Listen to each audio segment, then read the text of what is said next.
प्रिय मित्रों, आइए सुनते हैं एक मजेदार कहानी।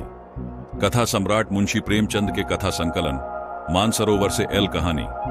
संस्कार। गांव के चौपाल में कुछ बुजुर्ग बैठे थे। तभी दौड़ता हुआ एक लड़का आया और घबराते हुए बोला, रामदीन चाचा, आपके बेटे रमेश ने शहर में खूब नाम कमा लिया है, लेकिन आजकल वह गांव की परंपराओं को भूल गया है। रामदीन की चिंता। रामदीन किसान था।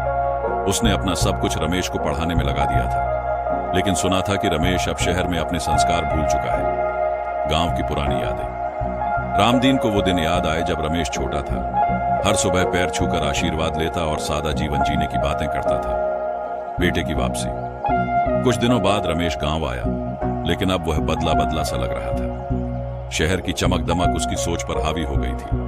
बदलता व्यवहार। रामदीन जब खेत में हल चला रहा था, रमेश ने कहा, पिताजी, अब ये पुराने तरीके छोड़िए, ट्रैक्टर लीजिए, आराम से रहिए, संस्कारों की टकराहट। रामदीन ने मुस्कुराते हुए कहा, बेटा, तरक्की अच्छी बात है, लेकिन अपनी जड़ें मत भूलो। रमेश ने इसे अनसुना कर दिया।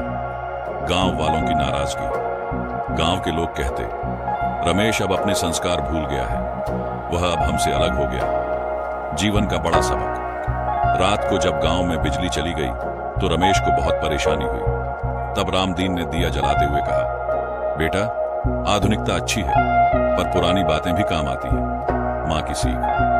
रमेश की मां ने प्यार से समझाया, बेटा, तुम जहां भी जाओ अपने संस्कार मत भूलो, वही तुम्हारी असली पहचान है। आत्मचिंतन। रमेश सोच में पड़ गया। उसने महसूस किया कि वह बदल गया है, लेकिन यह बदलाव उसे अपनों से दूर कर रहा है। हृदय परिवर्तन। अगली सुबह रमेश ने गांव के बुजुर्गों से आशीर्वाद लिया और पिता के साथ खेत में काम करने लगा। गांव के लोग देखकर खुश हुए। सीख। रमेश ने समझ लिया कि तरक्की और संस्कार साथ साथ चल सकते हैं। उसने प्रण लिया कि वह आधुनिकता अपनाएगा, लेकिन अपनी परंपराओं को नहीं भूलेगा।